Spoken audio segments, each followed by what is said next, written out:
The first thing I noticed was the shine. Our old brass lock had been on that front door for almost as long as Tom and I had been married.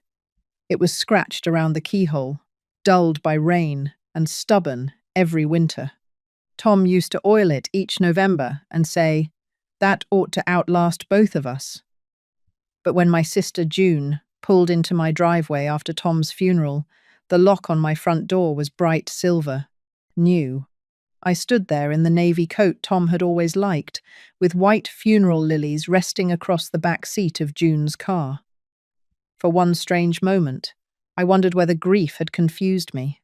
Then I pushed my brass key toward the lock. It would not even go in. The door opened before I could try again. My son, Daniel, stood inside my house, holding my small blue overnight bag. Behind him, his wife, Rebecca, was carefully wrapping 2 framed photographs in newspaper. She did not look pleased. She looked busy, as though keeping her hands moving might save her from having to explain why she was there. Boxes were stacked beside the staircase. One had my granddaughter Claire's name written across it in thick black marker. Daniel stepped onto the porch. "I packed your medicine," he said, "and enough clothes for a few days. You can stay with Aunt June while we sort out what makes sense." I looked past him toward Tom's reading chair. Someone had pushed it away from the window. "When did you change the lock?" Daniel glanced toward June's car and the flowers from his father's funeral. "We had the locksmith come this morning," he said. "I thought it would be easier to get things settled before you came home. You changed it while I was burying your father." His face tightened.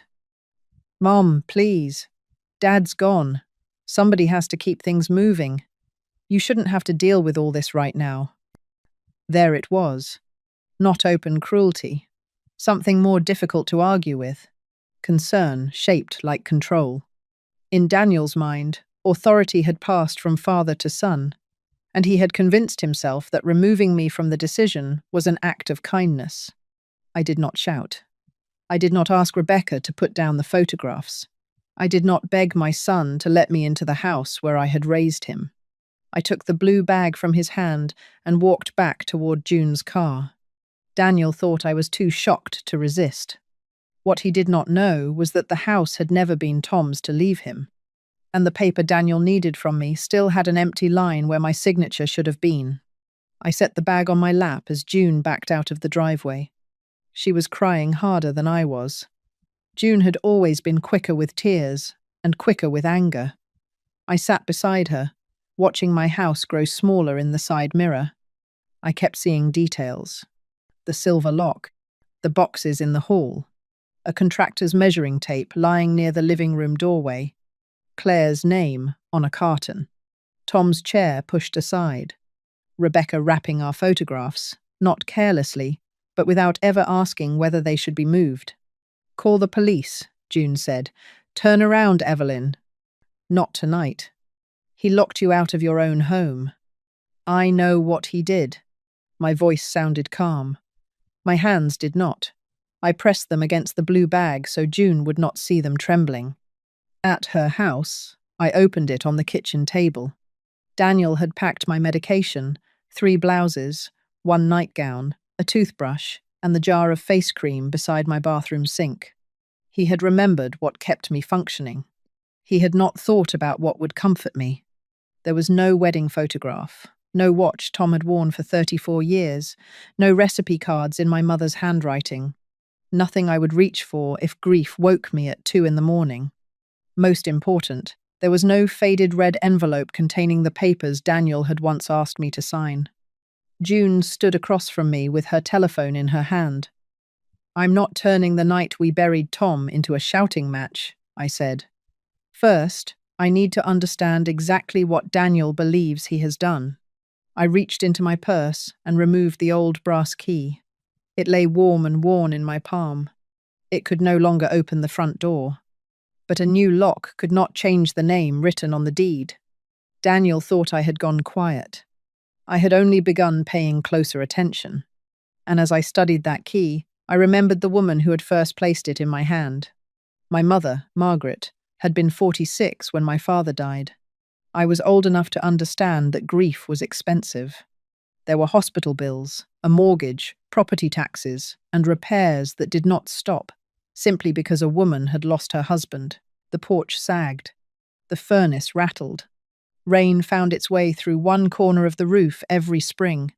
Relatives told her to sell. One uncle said, "A house is too much for a woman alone." My mother thanked him for his concern and went back to work the next morning. She handled billing records at the county hospital. She knew every charge, every due date, and every dollar she could postpone without creating a larger problem. She patched what she could, saved for what she could not, and kept that house through years when almost everyone expected her to lose it. By the time she placed the brass key in my hand, I was married and raising Daniel. The key was tied to the faded red envelope that held the deed. She looked at me and said, "Never be ashamed of needing help, Evelyn. Just know the difference between help and ownership." I never forgot it. I am 72 now, and before I retired, I spent 31 years as a secretary at an elementary school. People often thought secretaries simply answered phones. In truth, I kept the records. No one remembered until something went wrong. I knew which permission slip had never been returned, which payment had not cleared, and which promise had only been spoken. That habit stayed with me. When Tom and I moved into the house, he repaired nearly everything my mother had struggled to preserve. He rebuilt the porch, replaced the roof, and turned the attic into a bedroom for Daniel. Once, I offered to add Tom's name to the deed. He shook his head. "Your mother kept this place for you," he said. "I can help care for it without needing to own it." Tom lived there for 38 years and never confused contribution with possession. Daniel learned to ride his bicycle in that driveway. His height marks were still inside the pantry door. The dent near the staircase came from the Christmas morning he dragged a red wagon through the hall. That house held my mother's survival, my marriage, and my son's childhood. So when Daniel replaced the lock, he was not only taking control of a building, he was behaving as though the history that came before him no longer mattered. His belief that the house would one day be his had not begun on the morning of the funeral. It had been growing quietly for years. At first, I mistook it for closeness. Daniel was our only child. When he needed help with college expenses, Tom and I found the money. When he and Rebecca were short on their first rental deposit, I covered the difference. After Claire was born, I watched her 3 afternoons a week so Rebecca could return to work. I never kept a tally. Mothers rarely do at first. When Daniel started his renovation business, I helped pay the insurance on his first work truck. Later came the smaller emergencies, a late utility bill, a broken water heater, a payroll shortage he promised he would repay after the next job. Sometimes he paid me back. Often he did not. Rebecca was never openly unkind. She simply grew accustomed to my availability. Holidays happened at my house because I had the larger dining room. I cooked because everyone liked my food. I bought the groceries when Daniel was between projects. I watched Claire because family was supposed to help family. None of those things felt wrong by themselves. The problem was that no one noticed when a favor became an expectation. During Tom's illness, Daniel visited when he could, though when he could usually meant once every week or two. He would sit with his father for an hour, take a photograph with him, and tell relatives that we were all taking turns. I let him say it. Tom worried when Daniel stayed away too long. I would tell him, "He stopped by while you were sleeping," or "He called this morning. You must have missed it." Those lies were meant to comfort my husband. They also protected my son from being seen clearly. Daniel began calling less often, simply to talk. Most conversations opened with a problem. He needed a signature, a favor, a meal, a place for Claire to stay, or a little help until Friday. I noticed. Then I explained it away. Even the way he spoke about the house changed gradually. First, it was your house. then Mum and Dad's place. Later, it became Dad's house, then the family house, and finally, the place we'll eventually have to manage. Tom was still alive each time Daniel said it. I told myself the words were harmless because no decision had been made. Looking back, I understand my part in it. I had taught Daniel that my first answer was rarely final. If he waited, explained, worried, or struggled long enough, I usually found a way to help. The lock was new. The expectation behind it was not. The first time I understood that Daniel intended to turn that expectation into ownership was the afternoon he arrived carrying a polished estate planning folder covered in yellow signature tabs. The folder looked expensive. Dark blue cover, heavy paper, neat little tabs beside every line Daniel wanted me to sign. He set it on the kitchen table while Tom was asleep upstairs. "This is just a family protection plan," he said. "Nothing complicated." Daniel had a habit of speaking faster when he wanted something to sound simple. He explained that transferring the house into a family property company would simplify repairs, keep the house out of probate, protect me from liability, and make future decisions easier. "Who would control the company?" I asked. "We'd all have a role." "What role would I have?" "You would still live here." That was not the answer I had asked for. I turned another page and found a quitclaim deed. I knew enough to recognize that it transferred ownership, even if I did not understand every consequence. Daniel tapped one of the yellow tabs. "This is just where you acknowledge the arrangement." "Then why does it say grantor?" He gave a small laugh. "It's standard wording, Mom. You're getting caught in the language." My mother's voice came back to me, as clearly as if she were sitting across the table. "Know the difference between help and ownership." I told Daniel I wanted time to read everything. He sighed and gathered his car keys. "Fine, but we should handle it while Dad can still be part of the conversation." The next morning, I took the folder to an estate attorney named Lena Brooks. Lena read every page before explaining it in plain language. The house belonged to me alone. Tom could not leave it through his will because it had never been his property. I did not need Daniel's company to preserve my ownership. If I signed the quitclaim deed, I would transfer the house into an entity Daniel would manage. I would still be allowed to live there. That was not the same as controlling it. Lena rested her finger beside the signature line. "Do not sign this unless giving up direct ownership is exactly what you intend." It was not. I returned the folder to Daniel without a single signature. "I am not transferring the house," I told him. His expression remained polite. "All right," he said. "We can revisit it when things are less stressful." I should have corrected him then. I should have said there was nothing to revisit. Instead, I allowed the conversation to end because Tom was ill and I was tired. I kept the unsigned quitclaim deed, Lena's written notes, and a certified copy of the ownership record. I placed them inside my mother's red envelope and stored it in the safe deposit box I shared with June. The signature line remained empty. Daniel knew that. Yet after that day, his planning became quieter. During Tom's final months, concern became the language Daniel used whenever he wanted to discuss my future without asking me. "The stairs are going to be too much for you," he said one Sunday. A week later, it was the yard. Then the neighborhood. Then the silence I would face after Tom was gone. "You shouldn't be alone in a house this size," he told me. "A senior community might be good for you. More people around, less maintenance." Rebecca would nod and mention a friend's mother who had moved into a pleasant apartment with organized activities and meals. She was not cruel about it. That was what made it difficult. They used reasonable words. Safety, convenience, companionship, family. One afternoon, I found Rebecca measuring the upstairs bedroom. "What are you doing?" She rolled up the tape quickly.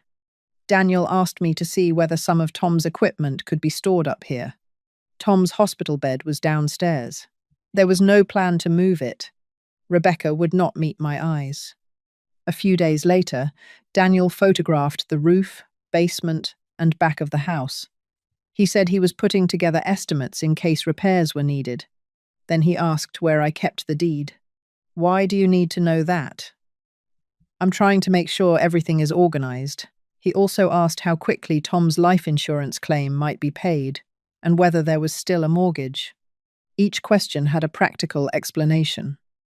Together, they felt like someone measuring a room before the person living in it had left. I spoke to Tom one evening after Daniel went home. Tom was tired.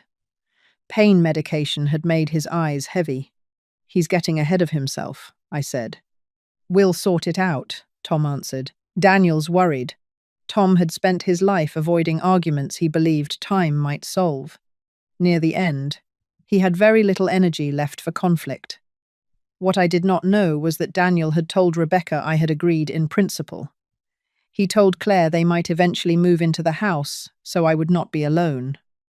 To each person, he gave just enough of my supposed agreement to make the next step seem reasonable. The week before Tom died, a man called asking when he could prepare a preliminary property appraisal. I told him there had been a mistake. He gave me Daniel's name. I cancelled the appointment, then called Daniel. He said he had only wanted to know what the property was worth for future planning. Future planning requires the person whose future it is, I told him. He apologized for moving too quickly. I wanted to believe that was the end of it. It was not. After the funeral, I found proof that Daniel's plan went far beyond a temporary stay with June. That proof was beneath my medicine. June had made tea, though neither of us touched it. I sat at her kitchen table and emptied the overnight bag one item at a time. 3 blouses, 1 nightgown, my toothbrush, face cream, the small plastic box that held my evening pills. Underneath it was a glossy brochure. The cover showed a smiling, silver-haired couple walking through a landscaped courtyard. Across the top were the words comfort, community, and care. I opened it. A 1-bedroom apartment had been circled in blue ink. Beside the floor plan, Daniel had written a possible move-in date, less than 3 weeks after Tom's funeral. For several seconds, I stared at his handwriting. He had not been thinking about a few nights with June. He had already begun deciding where I would live next. June pulled the brochure toward her. He planned this before today. Yes. My phone vibrated beside the teacup. It was Claire. Grandma, Dad says you invited us to move in, but now you changed your mind. Did we do something wrong? I read the message twice. Daniel had told Rebecca the transfer was nearly complete. He had told Claire I had invited them. He had told me the family needed time to decide what was safest. Different stories, all built around words I had never spoken. June pushed back her chair. Call him. I looked at the brochure and Claire's message. If I called Daniel then, I would have cried or raised my voice. He would have heard my grief and used it as proof that I was overwhelmed. He would have softened his tone and returned to the question of what was best for me. No, I said. June stared at me. I'm not speaking to him until I know what he has done and what I can prove. That did not mean I was forgiving him. It meant I was done, believing that the right explanation would make him respect a boundary he had already ignored. For years, I had given Daniel time. Time to repay money. Time to visit his father. Time to become more thoughtful. Time to notice what I carried for him. I thought giving him time meant giving him a chance to do better, I told June. I think he started hearing it as permission to continue. That was the moment something changed in me. By Monday morning, I was no longer asking why my son had done it. I was finding out how much of my life he had already arranged. At 8:30, I called Lena Brooks. I told her everything in order, because that was the only way I could keep my voice steady. The new lock, Daniel's boxes, the overnight bag, the assisted living brochure, Claire's message, and Daniel's claim that Tom had wanted him to take responsibility for the house. Lena listened without interrupting. When I finished, she said, First, we verify the title, then we document the rest. By noon, she had confirmed what I already believed. The county records still listed me as the sole owner. Tom's death had changed nothing about the title, because the property had never belonged to him. That brought relief. It did not mean I could solve everything by turning up with a locksmith. Lena warned me not to throw Daniel's belongings outside, force a confrontation, or expect a police officer at the curb to decide every question involving access and possession. Daniel and Rebecca had not slept in the house. They had moved boxes in and changed the lock, but they had not established it as their residence. Even so, Lena wanted every step documented. "We are not giving Daniel another story to tell," she said.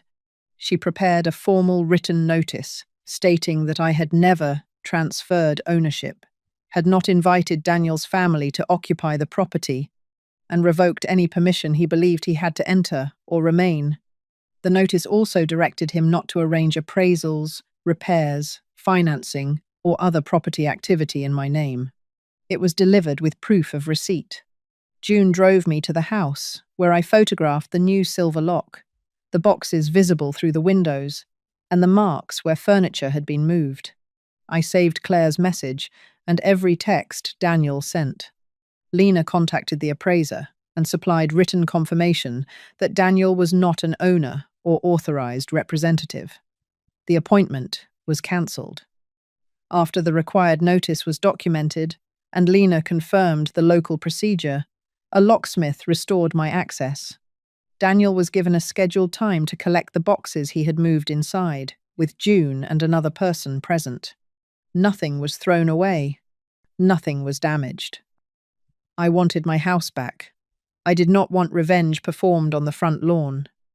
Then Lena asked me to review every place where Daniel's name appeared in my life.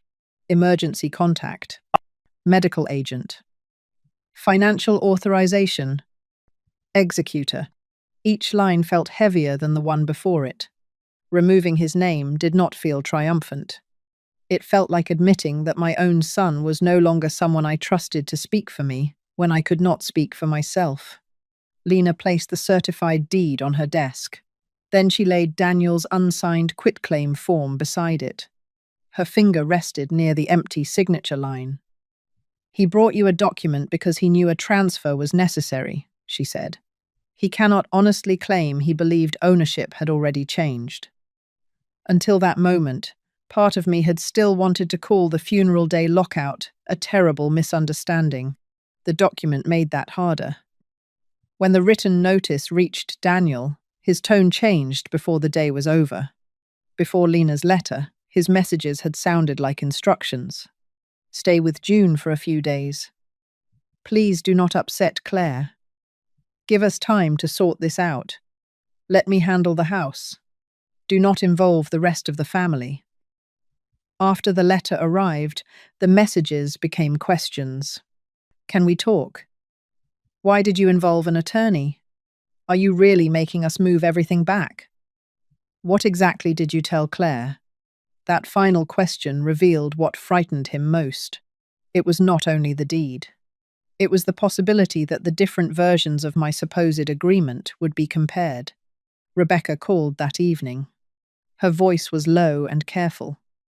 "Daniel said you had agreed to the move," she told me. "He said the paperwork was almost finished. Did you ever hear me agree?" There was a long pause.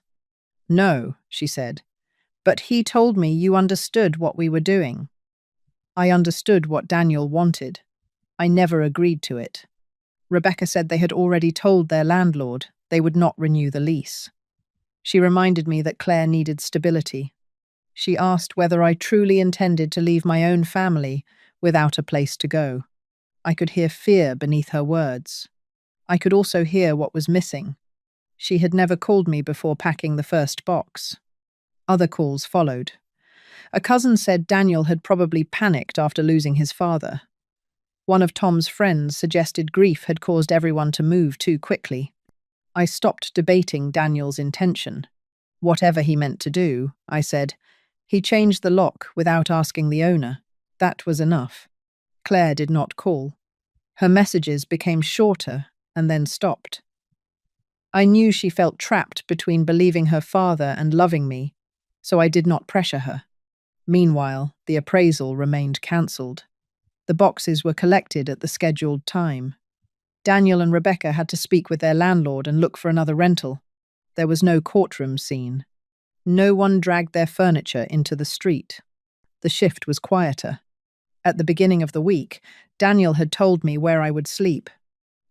By the end of it, he was asking when he could collect his own boxes. As I reviewed the different messages from Daniel and Rebecca, I remembered something Tom had admitted shortly before he died. Something that changed the meaning of the papers inside my mother's red envelope. Tom had noticed Daniel's growing interest in the house before I understood how serious it was. Whenever Daniel spoke about keeping the property in the family, Tom would shift in his chair and say, "We'll sort that out later." That was Tom's way of ending an uncomfortable conversation. He was a good man, but he disliked conflict. He could repair a leaking roof in freezing rain, yet postpone a difficult talk for months if he believed time might soften it. Daniel heard those vague answers differently.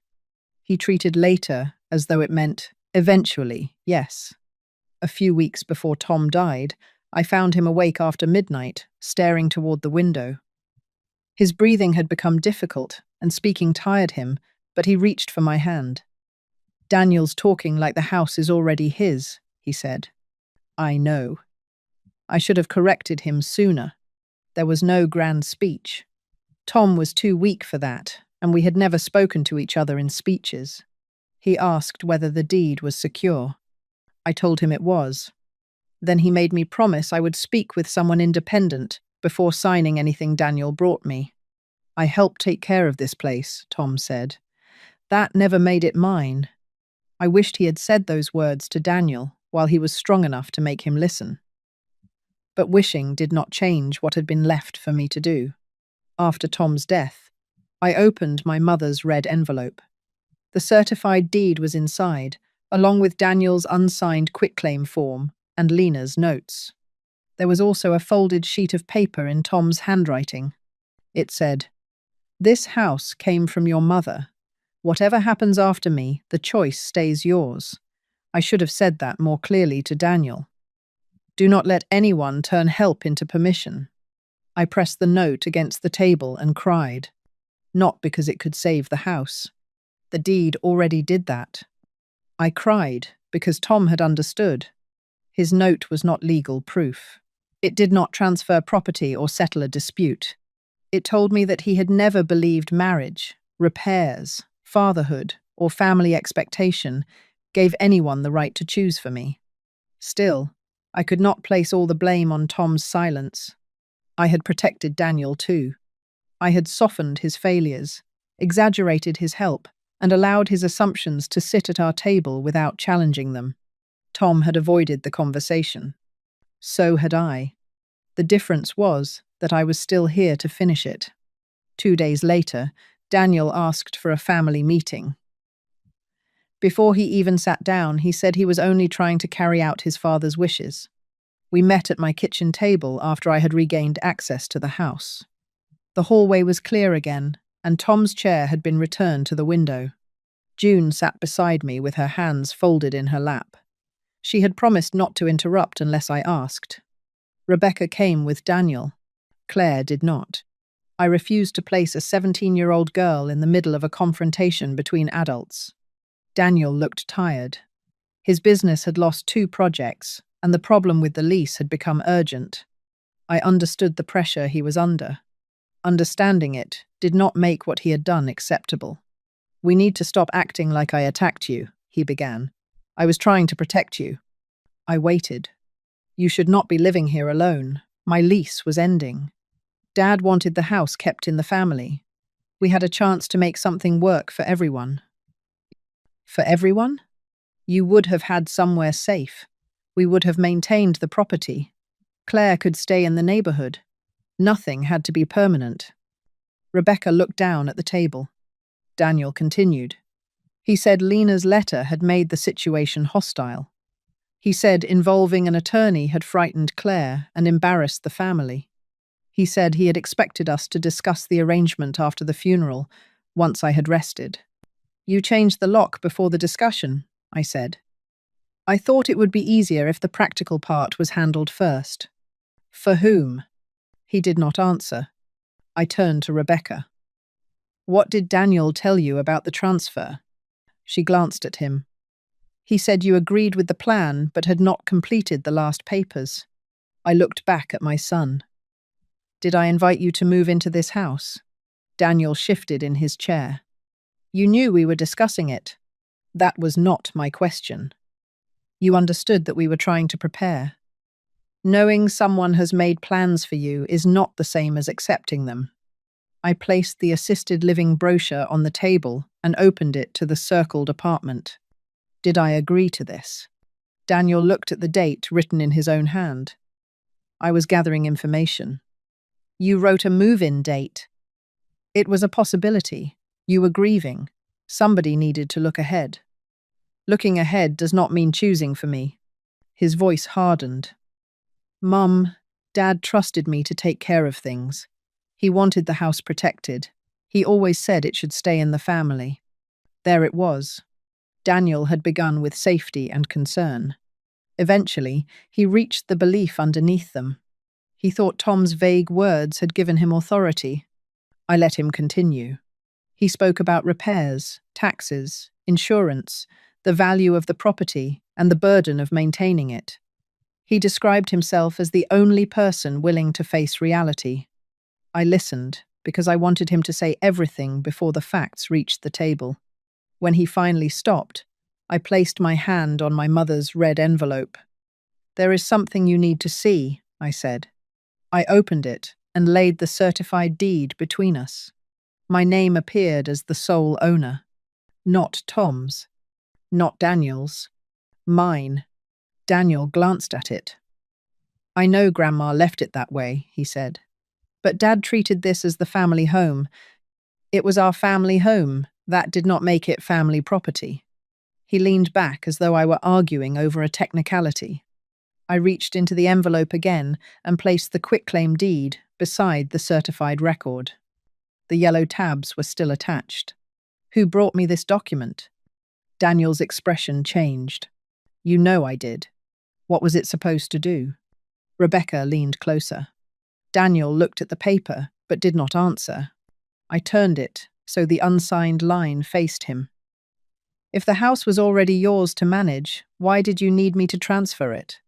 You understood what we were trying to accomplish, he said. You just never completed the paperwork. I understood what you wanted. I did not agree. Rebecca looked sharply at him. You told me she had agreed. Daniel exhaled. She said she would think about it. No, I said. I told you I was not transferring the house. His eyes remained on the blank line. That was the moment the argument changed. The deed proved the house belonged to me. The unsigned transfer proved Daniel knew it. He had not made a simple mistake about ownership. He had decided that my refusal was a delay he could work around. Dad still wanted me to protect this place, he said, though his voice had lost some of its certainty. I removed Tom's folded note and passed it across the table. Daniel recognized his father's handwriting before he opened it. He read silently. Rebecca watched him. I looked at the brass key resting near my hand. When he finished, he folded the note and set it down. Your father never promised you my house, I said. He should have corrected you sooner, so should I. But neither of our silence was permission. No one spoke for several seconds. Then I explained what had already changed. Daniel would no longer serve as executor of my estate. He would not act as my financial agent or make medical decisions for me. He had no authority over the house, and the appraisal had been cancelled. His belongings had been collected. His key no longer worked. I would also stop covering business shortages, rent problems, and emergencies caused by decisions he made without asking me. My estate is no longer something we will plan as a family, I said. Claire's education will be protected, But the funds will be managed by someone independent. Daniel's chair moved against the floor. We ended our lease because we thought we were coming here. What are we supposed to do now? For years, that question would have sent me searching for a solution.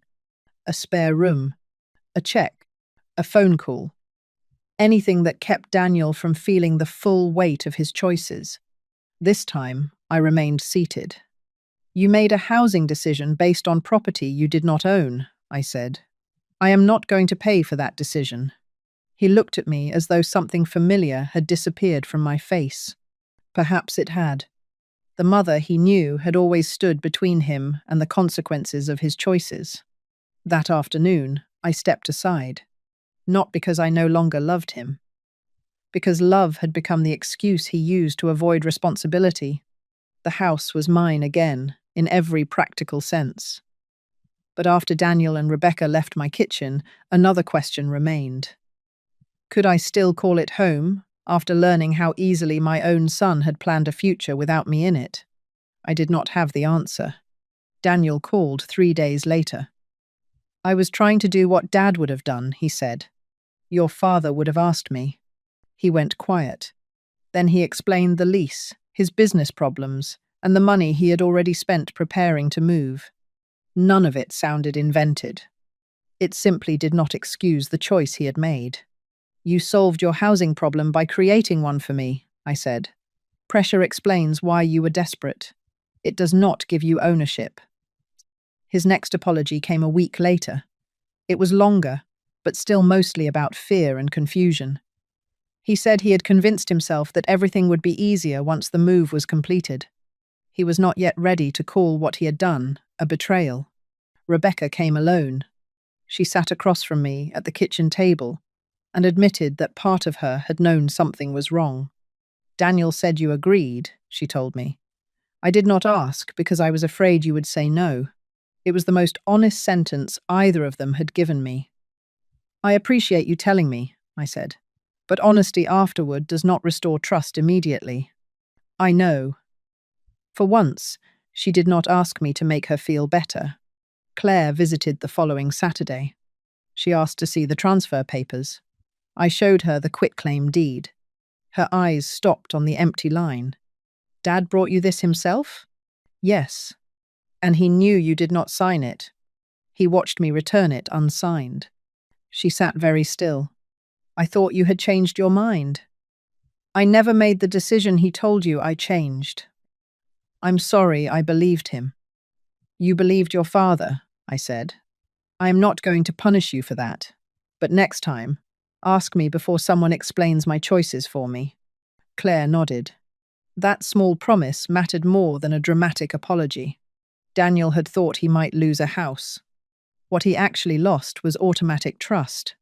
He lost access to my finances, authority over my estate, and the certainty that I would rescue him whenever a decision went badly. He lost the right to enter without asking. He also lost the protection of a mother who had spent years making his failures look smaller than they were. I had reclaimed the house. But reclaiming it did not mean I had to spend the rest of my life proving I could remain there. For several months, I lived in it alone. I moved Tom's chair back to the window. I rehung our wedding photograph in the hallway. I returned my mother's red envelope to secure storage. I cooked in my own kitchen and slept in my own bed. I carried the old brass key in my purse, though it no longer matched the lock. I needed that time. Not to prove anything to Daniel. To prove to myself that the choice was still mine. I could manage the stairs. I could pay the bills. I could call a repairman and review an estimate without surrendering control. When June offered to mow the lawn, I accepted because I wanted her help. That distinction mattered to me. Still, the house felt different. Every room held a memory, but every room also required work. The roof would need attention again. The yard seemed larger than it had before Tom became ill. Some nights, the quiet felt peaceful. Other nights, it felt as though I were maintaining a museum of a life that had already changed. So I made another decision. My own. I chose a realtor without consulting Daniel. I reviewed every paper before signing it. I approved the listing photographs and decided which furniture would come with me. When I told Claire I was selling, worry crossed her face. "Are you leaving because Dad drove you away?" "No," I said. "I stayed long enough to know the difference between leaving and being removed." I bought a modest one-story cottage 10 minutes from June. It had a sunny kitchen, a small garden, and a porch wide enough for 2 chairs.